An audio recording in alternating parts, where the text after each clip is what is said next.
Just be careful that we're not leaning on our strength for everything, although he does expect you to do with all your heart, with all your might, with all your being. So you are to make the effort, but still rely on him to supply the additional strength needed. See, we're not going to turn this into like other systems out there where we're not going to do anything and just leave it in God's hands, so to speak. Oh, no, God's just going to take care of it and I don't have to do anything. No, you do everything that you can. He will do what you can't.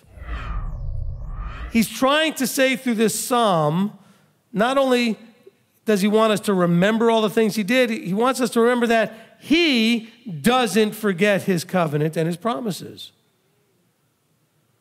And we are to become like him.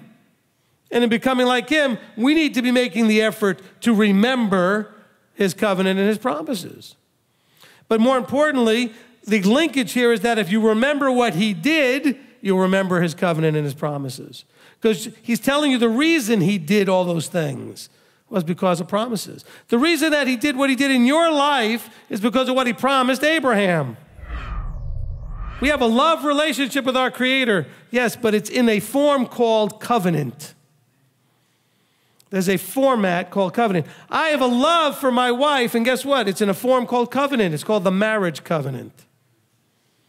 So you can't just say, well, I love my Creator loves me, my Messiah loves me, I love my Messiah, all that stuff. But what's the relationship framework?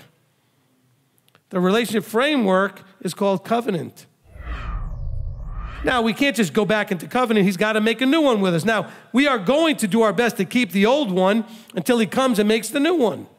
And I promise you, the new one is going to be just like the old one. Because the old one was perfect. We weren't. So why would he do another one different? That's what he believed was the way he wanted to relate with human beings. As a counselor, occasionally I will get somebody that calls me up and says, please, Rabbi, just tell me what to do. The person has gotten to the point where they don't trust themselves anymore. They're so lost and confused. They just want somebody to tell them what to do. Have you ever gotten to that point?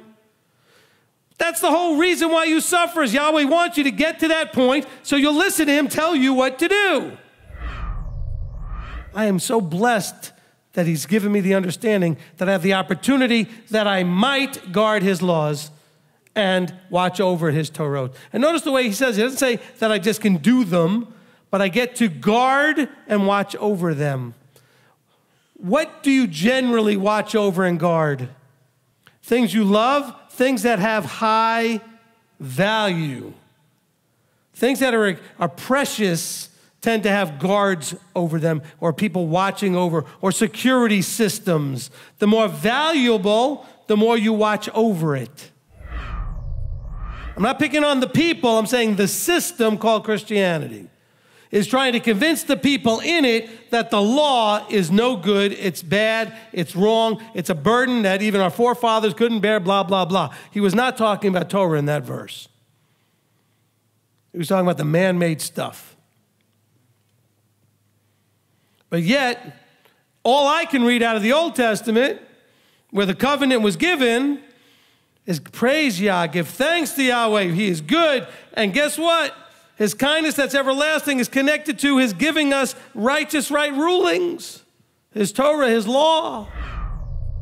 But notice the link here. Sinning, acting perversely, doing wrong is somehow linked to not understanding the wonders and not remembering the kindnesses. This led to rebellion. So I think we can make a linkage here reasonably to sin, acting perversely, and doing wrong to rebelliousness. Because even the parting of the sea wasn't enough. What does he have to do for you to be enough? For you to really get it and to go back to that, blessed are those who guard right ruling, who do righteousness at all times. What signs and more? Because he's saying the reason they didn't is because they did not understand and they did not remember the kindnesses. Has he not been kind to you?